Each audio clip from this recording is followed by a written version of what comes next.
जय श्री कृष्ण। नमस्कार।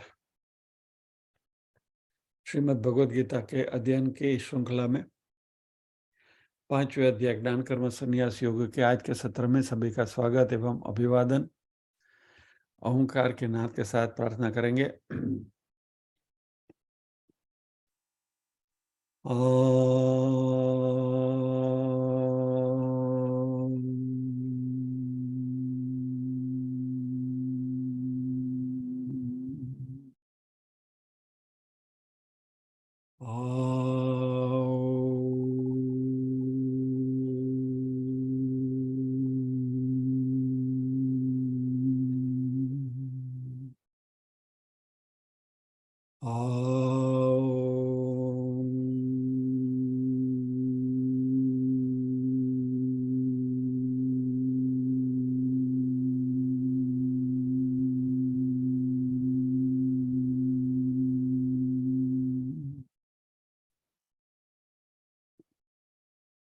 वक्रतुंड महाकाय सूर्यकोटि समप्रभ निर्विघ्नं कुरु मे देव सर्वकार्येषु सर्वदा। या कुन्देन्दु तुषारहारधवला या शुभ्रवस्त्रावृता या वीणावरदण्डमण्डितकरा या श्वेतपद्मासना या ब्रह्माच्युतशङ्कर प्रभृतिभिर्देवैः सदा वन्दिता सा मां पातु सरस्वती भगवती निःशेषजाड्यापहा। वसुदेवसुतं देवं कंसचाणूरमर्दनं देवकी परमानन्दं कृष्णं वन्दे जगद्गुरुम्। ॐ सहना भवतु सहनौ भुनक्तु सह वीर्यं करवावहै तेजस्विनावधितमस्तु मा विद्विषावहै। ॐ शान्ति शान्ति शान्तिः। यत्र योगेश्वर कृष्णो यत्र पार्थो धनुर्धरः तत्र श्रीर्विजयो भूतिर्ध्रुवा नीतिर्मतिर्मम।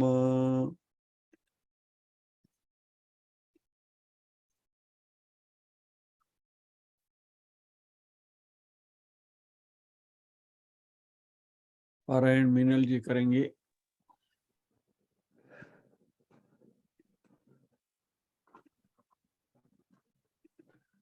सर 1 से 24 करना है आधा से 1 से 26 पूरा 26। हाँ पूरा ओके। जय श्री कृष्ण। ओम श्री परमात्मने नमः। अथ पंचमोऽध्यायः। अर्जुन उवाच सन्न्यासं कर्मणां कृष्ण पुनर्योगं च शंससि यच्छ्रेय एतयोरेकं तन्मे ब्रूहि सुनिश्चितम्। श्रीभगवानुवाच सन्न्यास कर्मयोगश्च निःश्रेयसकरावुभौ तयोस्तु कर्म सन्न्यासात् कर्मयोगो विशिष्यते।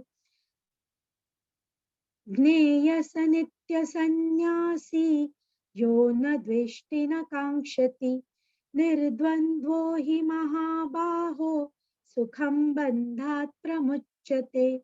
सांख्ययोगौ पृथक् बालः प्रवदन्ति न पण्डिताः एकमप्यास्थित सम्यक् गुभयोर्विन्दते फलम्। यत् सांख्यै प्राप्यते स्थानं तद्योगैरपि गम्यते। एकं सांख्यं च योगं च यः पश्यति स पश्यति सन्न्यासस्तु महाबाहो दुःखमाप्तुमयोगतः योगयुक्तो मुनिर्ब्रह्म न चिरेणाधिगच्छति योगयुक्तो विशुद्धात्मा विजितात्मा जितेन्द्रियः सर्वभूतात्मभूतात्मा कुर्वन्नपि न लिप्यते नैव किञ्चित् करोमीति युक्तो मन्येत तत्त्ववित् पश्यन् शृण्वन् स्पृशन् जिघ्रन् नश्नन् गच्छन् स्वपन् श्वसन् प्रलपन् विसृजन् गृह्णन् नुन्मिषन्निमिषन्नपि इन्द्रियाणीन्द्रियार्थेषु वर्तन्त इति धारयन् ब्रह्मण्याधाय कर्माणि सङ्गं त्यक्त्वा करोति यः लिप्यते न स पापेन पद्मपत्रमिवाम्भसा कायेन मनसा बुद्ध्या केवलैरिन्द्रियैरपि योगिनः कर्म कुर्वन्ति सङ्गं त्यक्त्वात्मशुद्धये युक्तकर्मफलं त्यक्त्वा शान्तिमाप्नोति नैष्ठिकीम् अयुक्तकामकारेण फले सक्तो निबध्यते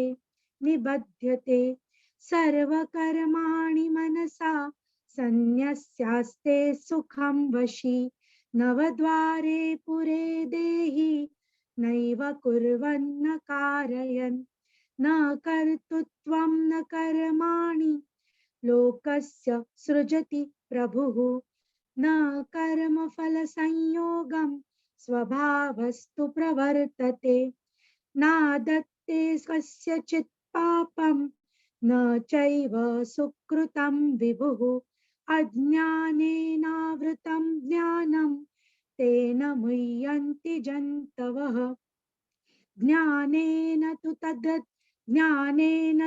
तदज्ञानं येषां नाशितमात्मनः तेषामादित्यवज्ञानं प्रकाशयति तत्परं तद्बुद्धयस्तदात्मानस्तन्निष्ठास्तत्परायणः गच्छन्त्य पुनरावृत्तिं ज्ञाननिर्धूतकल्मषः विद्याविनयसम्पन्ने ब्राह्मणे गविहस्तिनि शुनि चैव श्वपाके च पंडिता समदर्शिनः इहैव तैर्जितः सर्गो येषां साम्ये स्थितं मनः निर्दोषं हि समं ब्रह्म तस्माद् ब्रह्मणि ते स्थितः न प्रहृष्येत् प्रियं प्राप्य नो द्विजेत् प्राप्य चाप्रियं स्थिरबुद्धिरसम्मूढो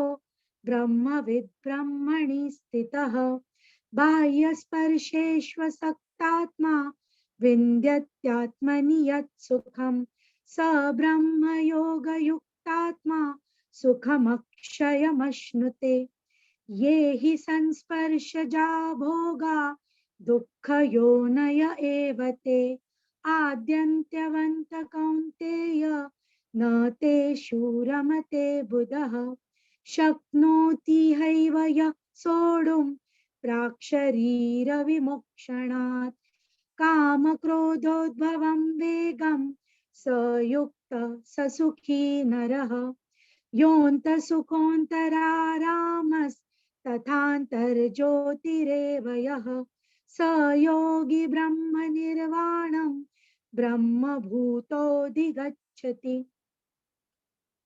लभन्ते ब्रह्मनिर्वाण मृषयः क्षीणकल्मषः छिन्नद्वैधायतात्मानः सर्वभूतहिते रतः कामक्रोधवियुक्तानां यतीनां यतचेतसाम् अभितो ब्रह्मनिर्वाणं वर्तते विदितात्मनां। जय श्री कृष्ण। जय श्री कृष्ण। जय श्री कृष्ण। धन्यवाद।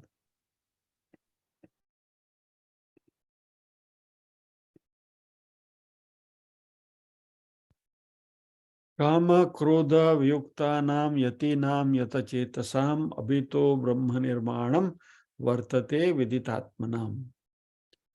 इस श्लोक में काम क्रोध वियुक्तानाम के ऊपर हम चर्चा कर रहे थे, योग और क्षेम की बात कर रहे थे।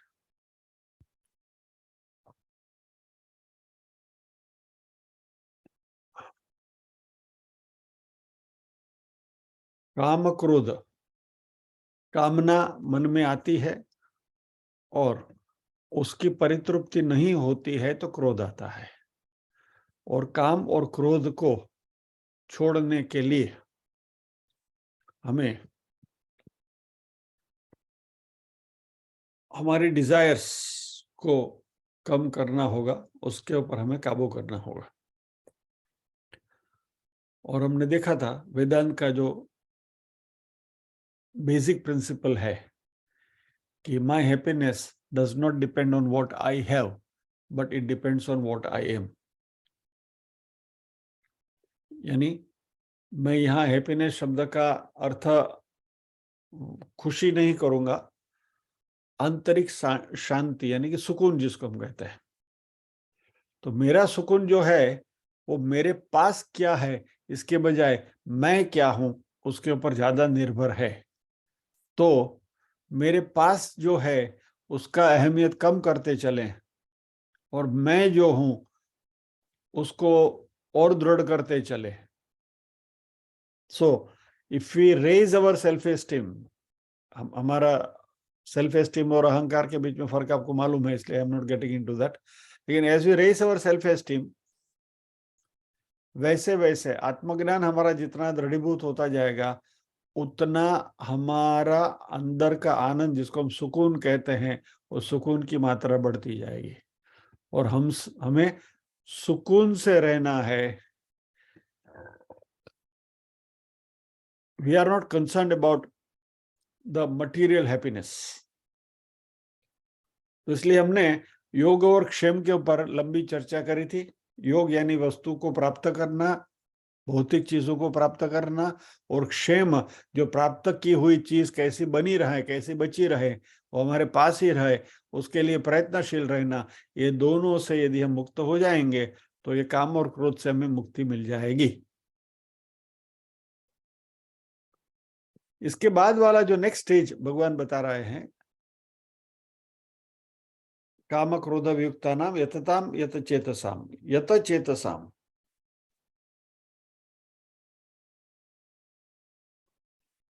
यत चेतस, उसका प्लूरल है यत चेतसाम।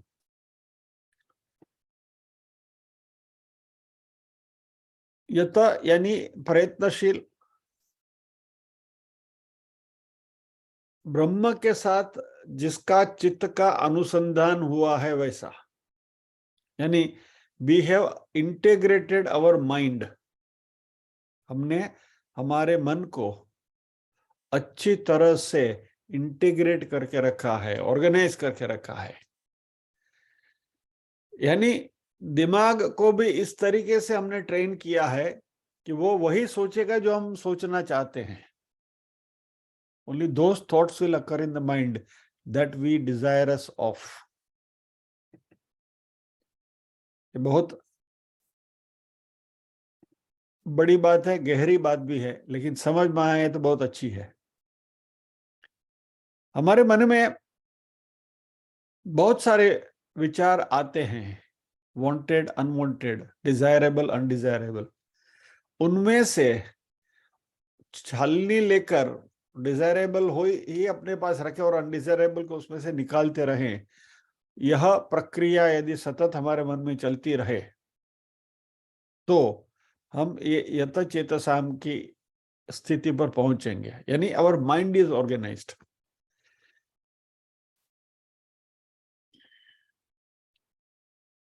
क्योंकि हमारा मन जो है वही हमारी अध्यात्म की प्रगति के लिए साधन है। इट इज एन इंस्ट्रूमेंट जिसके साथ हमें इस अध्यात्म के मार्ग में आगे बढ़ना है। और जब तक हमारा मन फोकस्ड नहीं रहेगा तब तक हम अध्यात्म के बारे में सोच नहीं पाएंगे, उसमें आगे नहीं बढ़ पाएंगे। एक दूसरे कॉन्टेक्स्ट में ये वाक्य मैंने पढ़ा था, but it can be applied here also. यानी वो मैनेजमेंट का जो मोटिवेशन सेंटेंसेस होते हैं ना, उसमें से एक सेंटेंस मैंने कहीं किसी कॉर्पोरेट में पढ़ा था कि if I have 10 hours to cut a tree, I will spend 9 hours in sharpening my axe. यानी मेरे पास यदि एक पेड़ काटने के लिए 10 घंटे का समय है, तो उनमें से 9 घंटे मैं मेरे कुल्हाड़ी को धार निकालने में, उसको सजाने में निकालूंगा, ताकि वो 1 घंटे में फटाफट वो काम हो जाए। कहने का तात्पर्य क्या है? Mind has to be focused. जब तक वो नहीं बनेगी बात, तब तक ये बात नहीं होगी। और ये माइंड को हम फोकस कैसे करें कि जो अनवांटेड चीजें हैं उनको मन में से निकालने की कोशिश करें। अभी कल शिवरात्रि है, महाशिवरात्रि है, बराबर, अच्छा दिन है। शिव जी वैसे भी योगी है, महायोगी है, तो उनका ध्यान करते हुए कुछ ऐसी बातें मन में रिजॉल्व करें कि हे प्रभु, I want to remain focused, और उसमें आप योगी हैं तो आपके योग की हमें सहायता कीजिए। ये कल महाशिवरात्रि का हमारा सबसे बड़ा यज्ञ ये होगा, यदि हम कर पाए तो। उदाहरण एक मैंने आपको दिया था, कल नहीं, पिछले गुरुवार को, प्रीवियस थर्सडे को मैंने व्हाट्सएप का उपवास रखा था, न करोड़ उपवास। अभी ऐसा कुछ आप भी करके देखिए, ट्राई। भले पूरा दिन नहीं, दिन में 2 घंटा, 6 घंटा, 4 घंटा, यानी वो बच्चे के डायपर के जैसी जो स्थिति है उसमें से बाहर निकले, और हम अपने आप को ये डिस्टर्बिंग फैक्टर्स जो हैं उससे थोड़ा बाहर निकाल के शांत रहने की कोशिश करें। काले शिवरात्रि नो बीजो उपवास न थाय तो वांधो नहीं, और उपवास न कर सको तो ठीक है, वैसे तो उपवास तो करना ही पड़ेगा, साबूदाना की खिचड़ी कौन खाएगा नहीं करेंगे तो। एनीवे, कहने का तात्पर्य क्या है कि we have to develop focusing capacity. मन को एक जगह पर स्थिर करने का प्रयत्न करना पड़ेगा, यत चेतसाम। और इसके लिए हमें, हमारी जो इंद्रियां हैं वह हमें इस आध्यात्म के राह पर हमारा साथ दे, हमारा सहकार दे। कठोपनिषद में एक बहुत बड़ा रूपक है, मेटाफोर है, कि जिसमें शरीर को रथ की उपमा दी गई है, और 5 इंद्रियां जो हैं वो 5 घोड़े हैं। क्या? मन जो है वो लगाम है, और सारथी जो बैठा है वो बुद्धि है। अभी इसी मेटाफोर को, इसी रूपक को यदि हम हमारे मॉडर्न कॉन्टेक्स्ट में यदि उसको डाल दें, तो ये शरीर जो है वह एक गाड़ी की तरह है, it is like a car. उसके जो पहिए हैं, व्हील्स, वो हमारी इंद्रियां हैं, बराबर, रास्ते पे दौड़ती है। आप बोलोगे कि गाड़ी के तो 4 पहिए हैं, हमारी इंद्रियां तो 5 हैं। 5वीं स्टेपनी पड़ी है ना डिक्की में, बराबर, तो 5 इंद्रिया, 4 व्हील्स है, 5वीं स्टेपनी, तो 5 इंद्रिया। स्टीयरिंग व्हील जो है वो मन है, बिकॉज दैट स्टीयर्स, हमें लेके जाता है, राइट। और वहां जो ड्राइवर बैठा है वो बुद्धि है, कि भाई मुझे कहाँ ले जाना है इस गाड़ी को। अभी इस गाड़ी के व्हील्स सही होने चाहिए। व्हील का अलाइनमेंट हम करके लेते हैं, बार बार करके लेते हैं ना, गाड़ी का जब मेंटेनेंस की सभी बातें होती है ने, પછી ગાડીના टायर टकलू न થઈ ગયા હોય तो गाड़ी का टायर बदली कर लेते हैं कि वो ये टायर टकलो हो गया है, चलो बदली करो इसको। तो पीरियडिकली टायर बदली करते हैं, उसमें हवा सही है कि नहीं है वो भी देखते रहते हैं। ये सभी चीजें जो हम करते हैं ना, यही चीजें, ये मेंटेनेंस सारा हमें हमारे शरीर रूपी गाड़ी के ऊपर करना है। देखिए ये रूपक बहुत अच्छा है, ऐसे मुझे अभी फ्लैश ही आ रहे हैं, समझ लीजिए। गाड़ी के टायर में यदि हवा उसके रिक्वायर्ड प्रेशर से ज्यादा हो गई तो क्या होगा, गाड़ी उछलेगी। दो ड्राइविंग यू नो इट, 32 का प्रेशर है और उसमें आपने 36 हवा डाल दी तो गाड़ी फिर रास्ते पे उछलेगी, गुड़ गुड़ गुड़। ऐसे ही यहाँ हवा भर गई तो ये गाड़ी भी उछलेगी। और यदि हवा कम है तो गाड़ी रास्ते को चिपकते हुए चलेगी, लेकिन उसमें आपको एक्सेलरेशन नहीं मिलेगा, वेग नहीं मिलेगा। यानी if you are in a state of despondency, यदि दिमाग ये है, वरीड है, हवा कम है इसमें, तो भी प्रॉब्लम। तो इसलिए सही प्रेशर हवा का होना चाहिए, यानी कि you to maintain the proper pressure. तो गाड़ी का व्हील का अलाइनमेंट, व्हील में हवा सही है, वो सबका ख्याल रखना पड़ेगा। स्टीयरिंग व्हील जो है वो भी सही होना चाहिए, खटक खटक नहीं होता है, लूज नहीं है, बराबर है, यानी मन। और पीछे जो बैठा हुआ ड्राइवर है, ड्राइवर गाड़ी चला रहा है, अभी उसको चक्कर आ रहा है तो क्या करोगे? आपका ड्राइवर है और वो उसकी तबीयत ठीक नहीं है और उसको चक्कर आ रहा है, तो आपको ठिकाने पे पहुंचा पाएगा? नहीं पहुंचाएगा। वैसे ही हमारी जो बुद्धि है, वो बुद्धि भी अपने ठिकाने पर बराबर नहीं रहेगी if it is not healthy. तो अध्यात्म के मार्ग के ऊपर ये गाड़ी ठीक से चलेगी नहीं। इस गाड़ी का मेटाफोर लेकर हम आगे चलें तो यह यत चेतसाम, यानी, और पांचवी जो स्टेपनी पड़ी है डिक्की में, उसको भी पीरियोडिकली चेक करते रहना पड़ेगा, क्योंकि उसकी भी हवा कम हो जाती है, तो पंचर हुआ तो उसको निकालेंगे तो वो काम की नहीं है, फिर उसमें हवा नहीं है तो। यानी पांचों पांच टायर, चार जो लगे हुए हैं और पांचवी स्टेपनी, सबके सब ठीक होने चाहिए, ये हमको ध्यान रखना है। यानी गाड़ी का जैसे मेंटेनेंस हम करते हैं वैसे इस गाड़ी का भी मेंटेनेंस करें। तो in short, the body must be fit. हमारी इंद्रियां भी, sense organs, they also must be fit.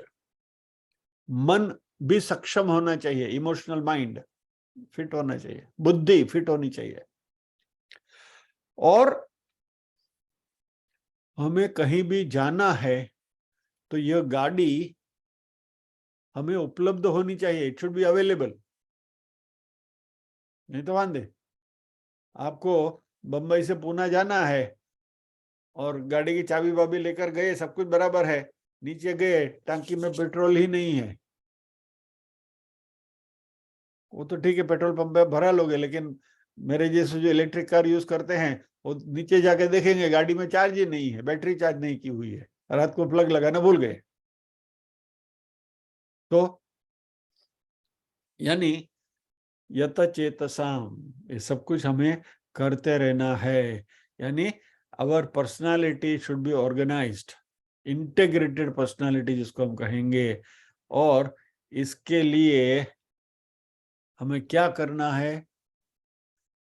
साधन चतुष्टय, ये बात बार बार आएगी, आती है, आती रहेगी, और बार बार जब भी आती है उसका रेफरेंस, बार बार उसका उल्लेख होता रहेगा।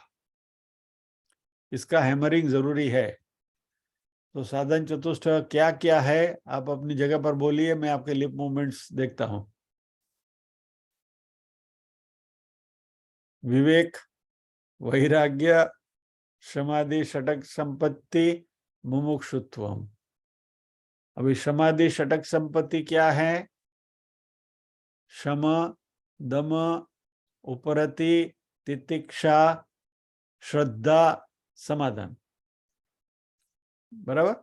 ये समाधि षटक संपत्ति, क्षमा, दमा, उपरति, तितिक्षा, श्रद्धा और समाधान, ये चीजों का सातत्य से अभ्यास और अवेयरनेस दोनों जरूरी है। तो ऐसा व्यक्ति जो है वह यत चेतसाम की डेफिनेशन में फिट बैठेगा।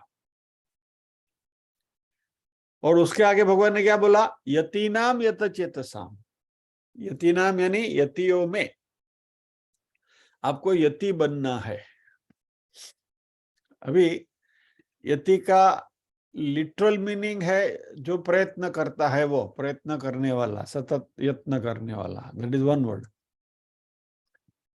लेकिन उसका दूसरा अर्थ ये भी है कि यति यानी सन्यासी, यानी हमें सन्यासी बनना है।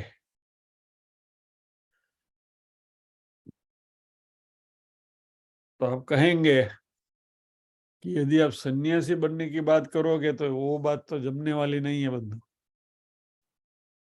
हमारा इतना सारा कारोबार छोड़ के हम कहाँ जाएंगे? और यदि इफ यू इंसिस्ट कि आपको सन्यासी ही बनना है तो फिर हमें क्लास में आना छोड़ देंगे। It is better not to come to the class. यदि यहाँ आके सन्यासी बनना है तो ये धंधा हमको नहीं करना है। क्या? तो यदि सब कुछ छोड़ना है तो सबसे पहले क्या करेंगे? क्लास को ही छोड़ेंगे। ये धंधा नको।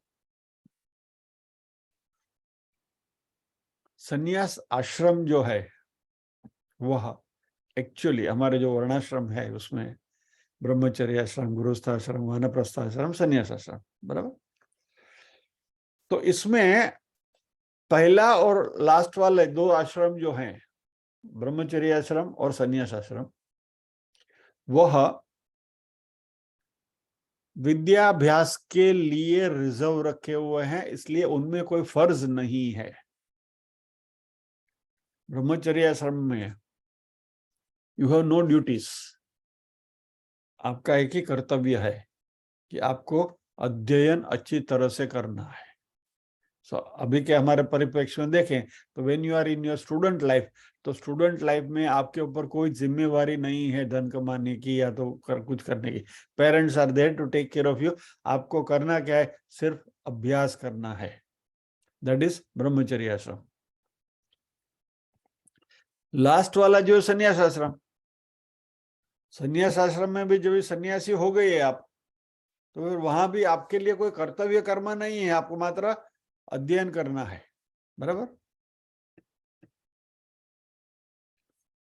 So these two ashrams have been designed in such a way, उनका इस तरीके से बनाया गया है कि उसमें आपके लिए कोई सांसारिक फर्ज नहीं रखी हुई है।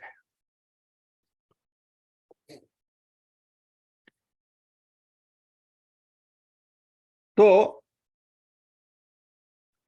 शास्त्रों का अध्ययन करना यह सन्यासी का फर्ज बनता है। अभी इसी डेफिनेशन को हम दूसरे परिप्रेक्ष्य में देखें तो जो व्यक्ति निष्ठापूर्वक, सिंसियरिटी से शास्त्रों का अध्ययन करता है वह सन्यासी कहलाएगा। कोरोलरी, सन्यासी को शास्त्रों का अध्ययन करना है, तो जो शास्त्र का अध्ययन करता है निष्ठापूर्वक विद कमिटमेंट, वो सन्यासी। यानी जीवन में मेरी प्राथमिकता यानी कि माय प्रायोरिटी वह मेरी आध्यात्मिक उन्नति होनी चाहिए। That is my spiritual growth, that should be my priority. और यदि यह बात मन में आ गई और उसके ऊपर यदि हम अमल कर रहे हैं तो हम सन्यासी हैं। यानी यदि आप सब ये सोचो कि मेरे लिए जीवन में प्राथमिकता अध्यात्म का अध्ययन करना है, बराबर, और यह बात यदि मन में बराबर बैठ गई then you will never remain absent in this class. क्योंकि ये मेरी प्रायोरिटी हो गई, प्राथमिकता हो गई, ये पहले करना है, बाकी का सब बाद में करना है, ऑटोमेटिकली हो जाएगा।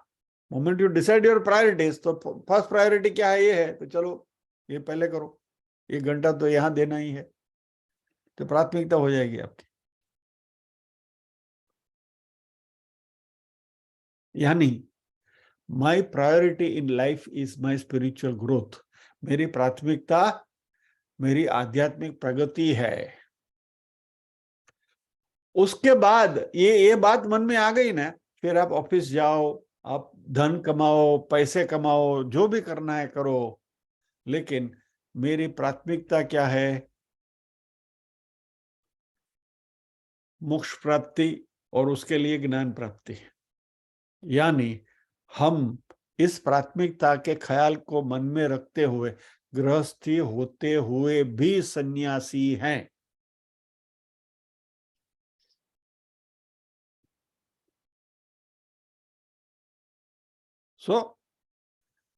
यति का अर्थ है जिसकी प्राथमिकता, जिसके मन में प्राथमिकता आध्यात्मिक उन्नति है, स्पिरिचुअल ग्रोथ जिसकी प्रायोरिटी है, वह यति है।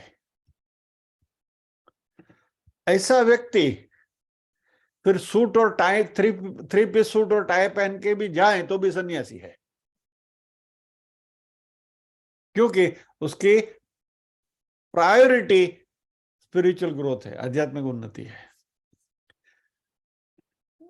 गेरुए कपड़े पहनने की जरूरत नहीं, कोई यूनिफॉर्म पहनने की जरूरत नहीं है, टी शर्ट और जीन्स पहन के भी आप जाओ, लेकिन यदि आपकी प्रायोरिटी ये है आध्यात्मिक उन्नति, तो आप सन्यासी है।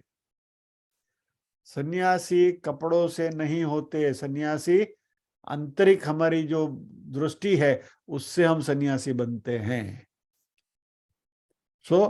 वो यूनिफॉर्म से ज्यादा इंप्रेस होने की जरूरत नहीं है यदि हम ये माइंडसेट डेवलप करें तो।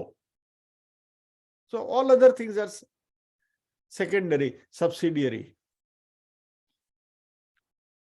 ये होने के बाद क्या होगा, यतीनाम यत चेतसाम, उसके बाद में वह व्यक्ति विदितात्मनः, इसकी आप संधि देखेंगे तो विदित आत्मनः, जिसने आत्मज्ञान प्राप्त किया है।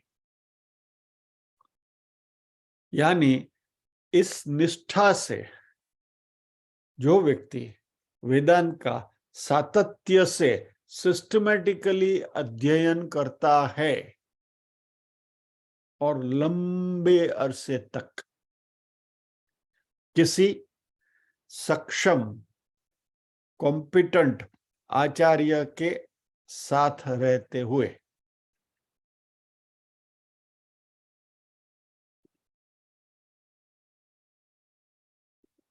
आप कहेंगे कि अभी तो फिर हम तो यहाँ गलती से आ गए, તમે આચાર્ય તો છો નહીં, તમે તો પીરસણીયા છો, પીરસણીયા પાસેથી શું મળે?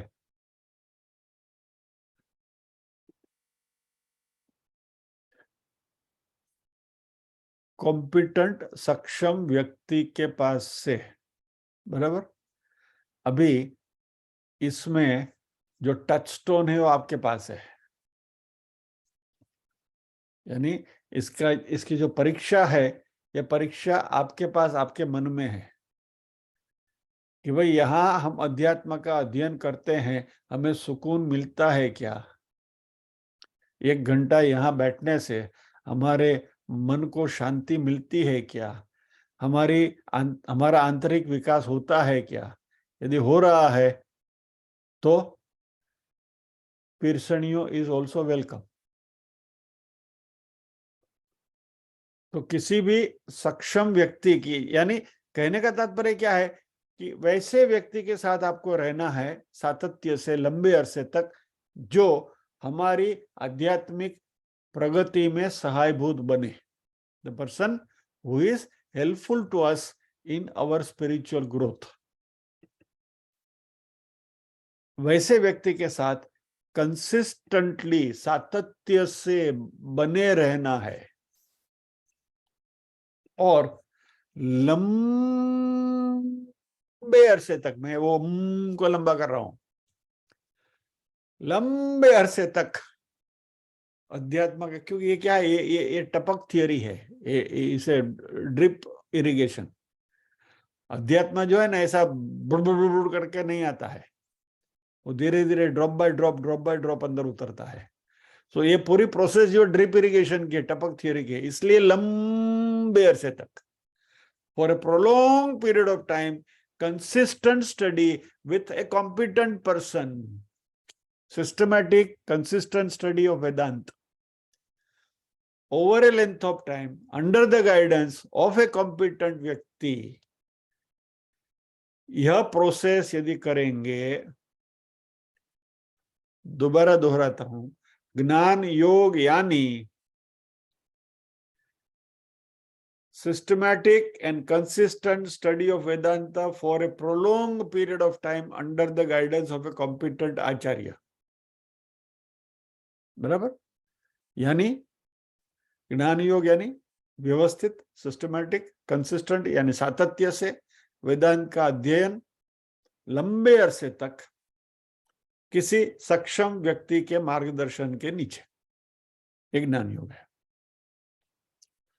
और जो ये करता है वो सन्यासी है।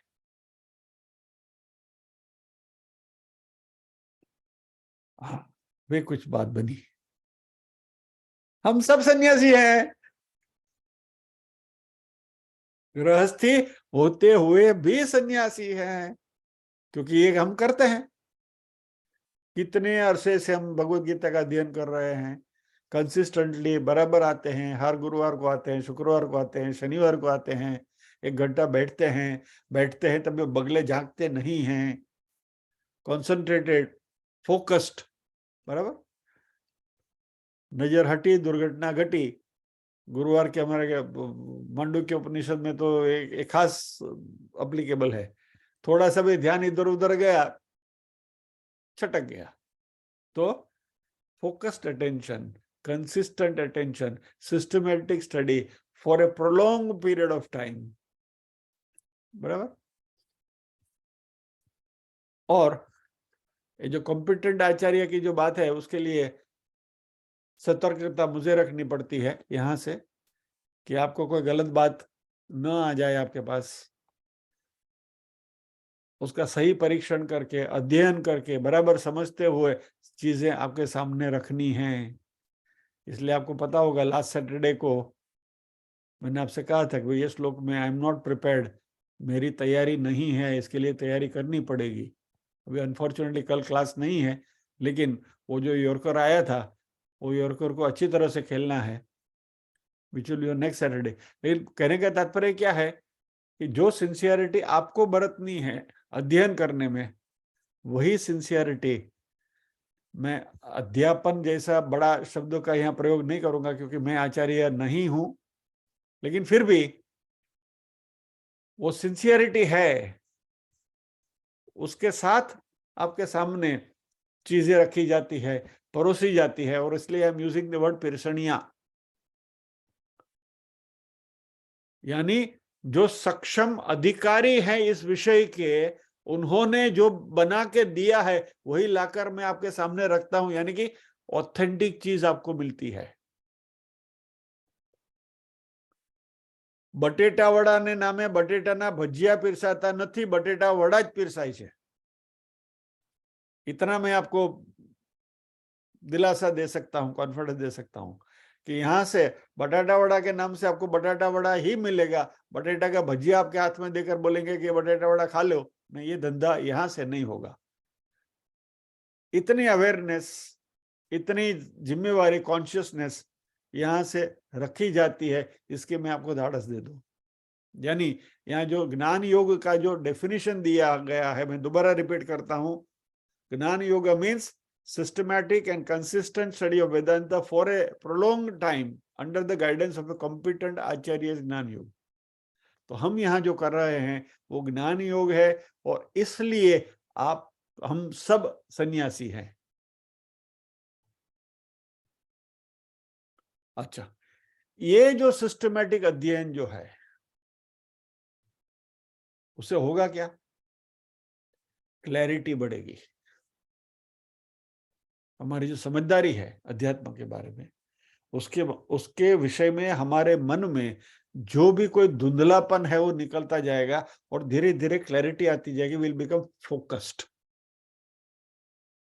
और ऐसा ज्ञानी जो है वह विदितात्मा बनेगा, कहलाएगा। यानी विदित आत्मा, यानी आत्मा के बारे में जिसको पता चला है, विदित यानी the one who has known आत्मा, वो विदित आत्मा यानी कि ज्ञानी। विदितः आत्मा येन सह, बहुव्रीहि समास।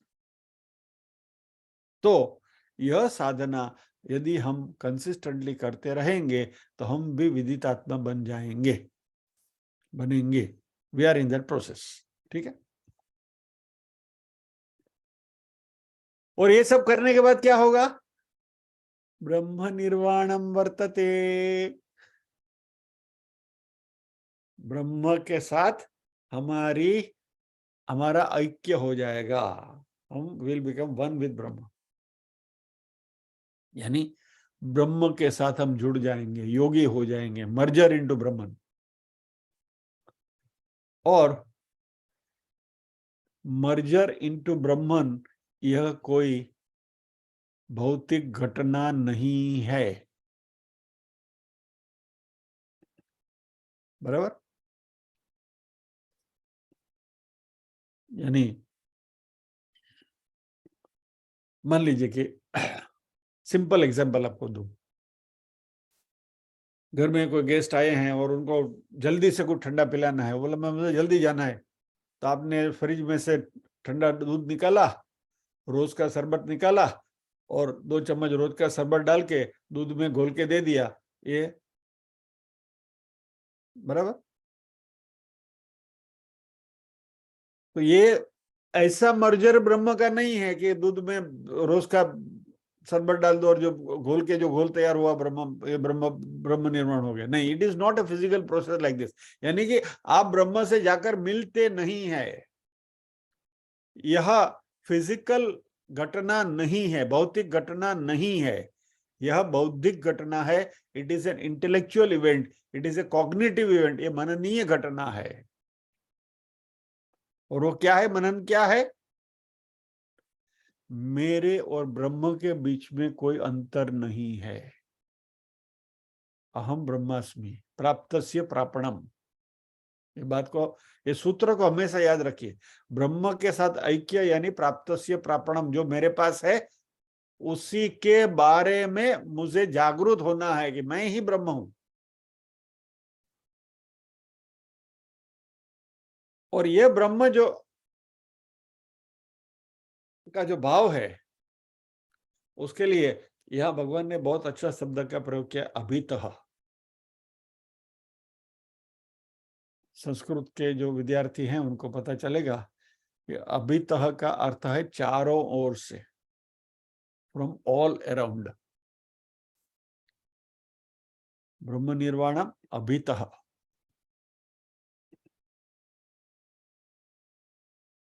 क्यों अभितः शब्द का भगवान ने क्यों प्रयोग किया?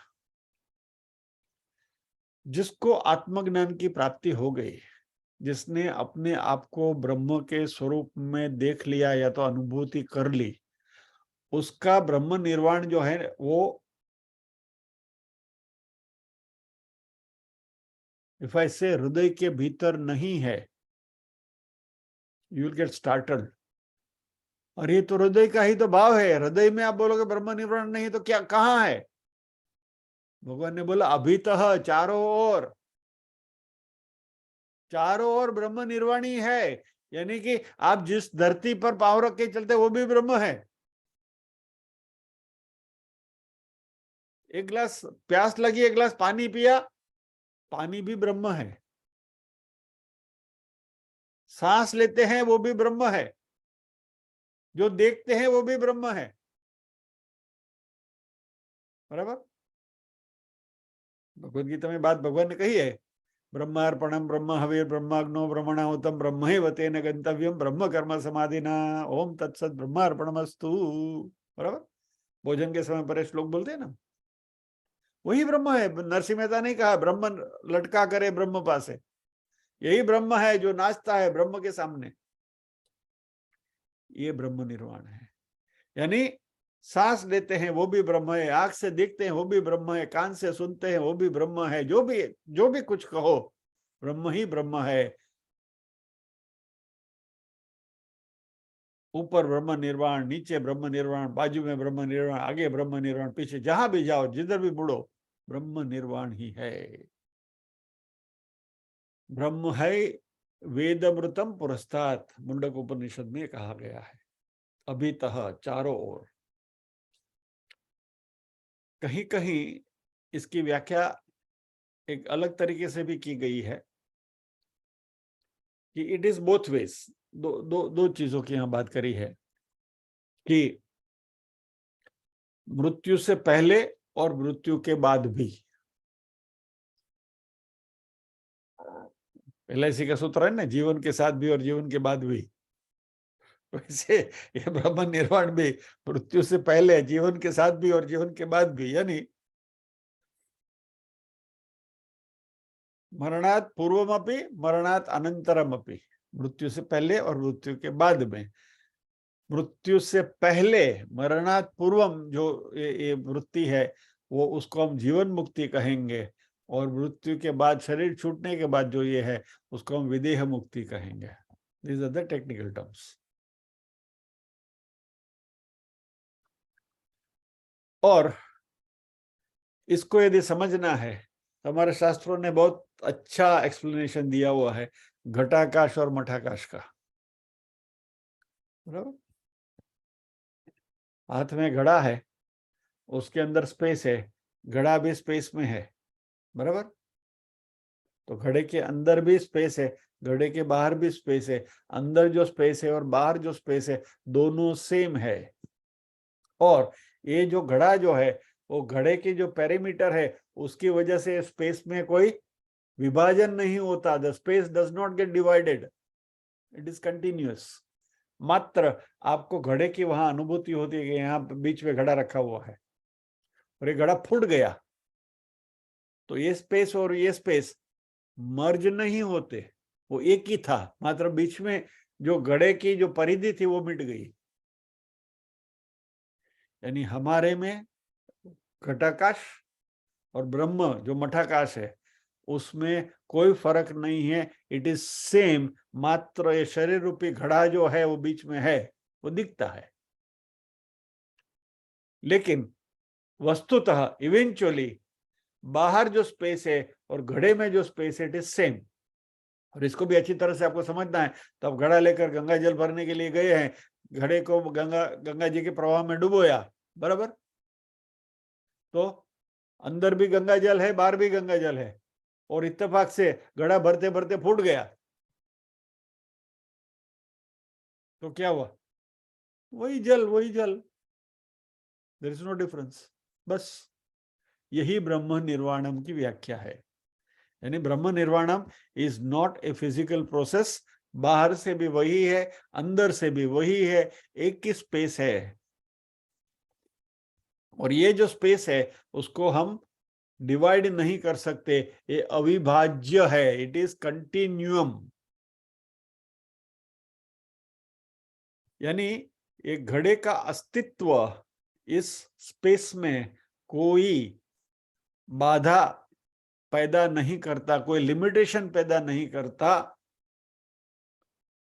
पहले भी अखंड था, अभी भी अखंड अविभाज्य है।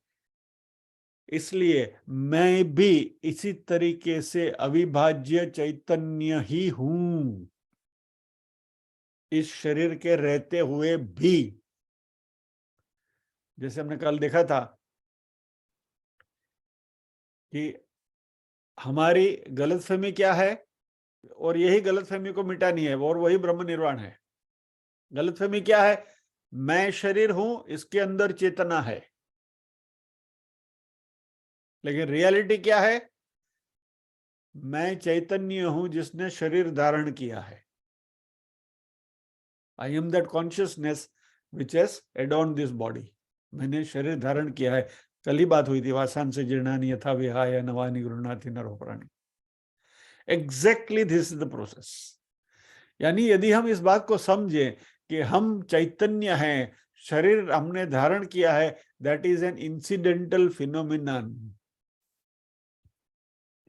और जिस दिन ये शरीर धारण करने की बात छूट गई तो फिर हम चैतन्य ही चैतन्य फॉर एवर। और ये शरीर धारण कब नहीं करना पड़ेगा उसकी बात भी हमने कल करी थी, डिजायरलेस स्टेट, यानी जीव से ईश्वर कैसे बनने का, उसकी पूरी प्रोसेस कल हमने डिस्कस करी थी, याद कर लीजिए उसको। Same thing is here, I am one indivisible all pervading consciousness, मैं शुद्ध चैतन्य हूं, सभी जगह पर ब्रह्मांड में व्याप्त हूं। ये शरीर रहे या न रहे उसमें कोई फर्क नहीं पड़ता। शरीर रहते हुए इस स्थिति का आप आविष्कार करोगे, स्थिति की अनुभूति करोगे तो जीवन मुक्ति है। शरीर छूटने के बाद वो विदेह मुक्ति है।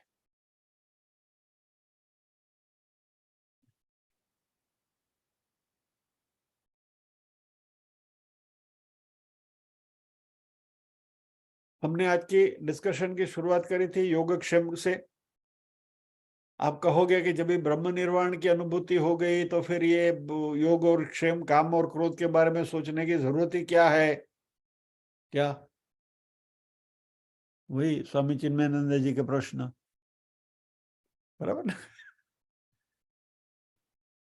यहाँ it will apply the other way कि जब तक ये योगक्षेम की मगजमारी नहीं छूटेगी, जब तक काम क्रोध नहीं छूटेगा, तब तक ब्रह्म निर्वाण या तो इस आत्मा की अनुभूति नहीं होगी। इसलिए ये it is a pre requisite कि ये काम क्रोध से हमें मुक्ति पाना है, और यह होगा तो ही विदित आत्मा बनोगे, और विदित आत्मा बनोगे तो ही ब्रह्म निर्वाण की अनुभूति होगी।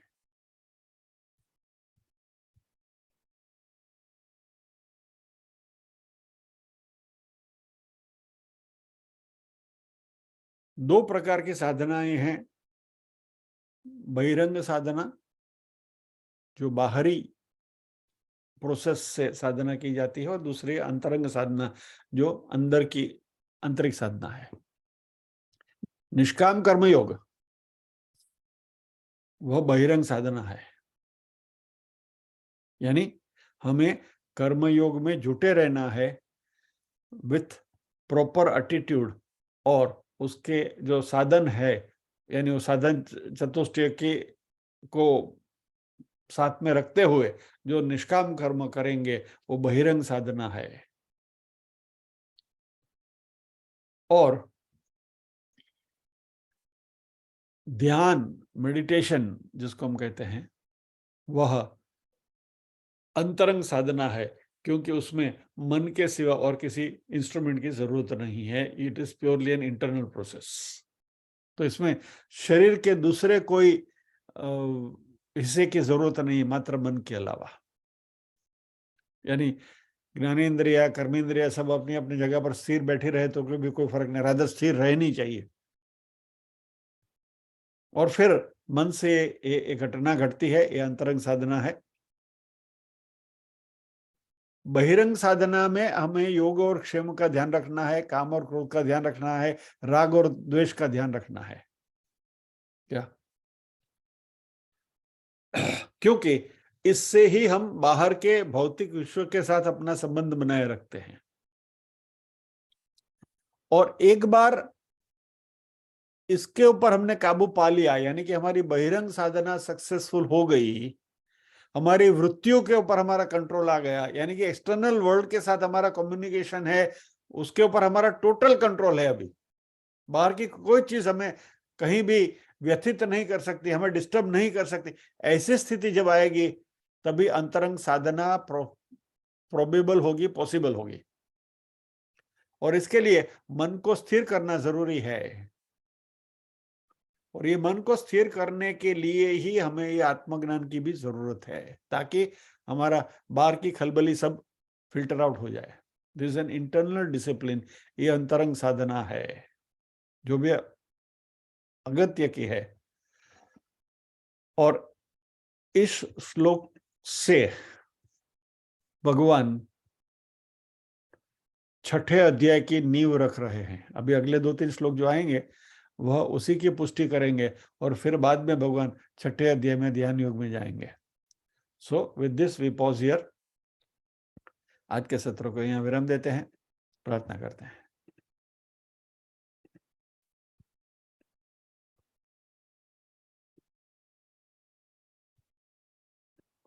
ओम असतो मा सद्गमय तमसो मा ज्योतिर्गमय मृत्योर्मा अमृतंगमय। सर्वेषां स्वस्तिर्भवतु, सर्वेषां शान्तिर्भवतु, सर्वेषां मङ्गलं भवतु, सर्वेषां पूर्णं भवतु। लोकाः समस्ताः सुखिनो भवन्तु, लोकाः समस्ताः सुखिनो भवन्तु। नाहं कर्ता हरिः कर्ता, हरिः कर्ता हि केवलम्। ओम शांति शांति शांति ही। सभी के हृदय कमल में विराजमान परम कृपालु परमात्मा को वंदन करते हुए आज के सत्र को हम विराम देते हैं। अगले शुक्रवार फिर मिलेंगे अगले श्लोक के साथ। जय श्री कृष्ण। कल शनिवार को महाशिवरात्रि है, हमारी छुट्टी है, लेकिन घर पे छुट्टी आपको नहीं है। शिव जी की आराधना करनी है और अच्छी तरह से करनी है, क्योंकि महायोगी है। चलिए, जय श्री कृष्ण।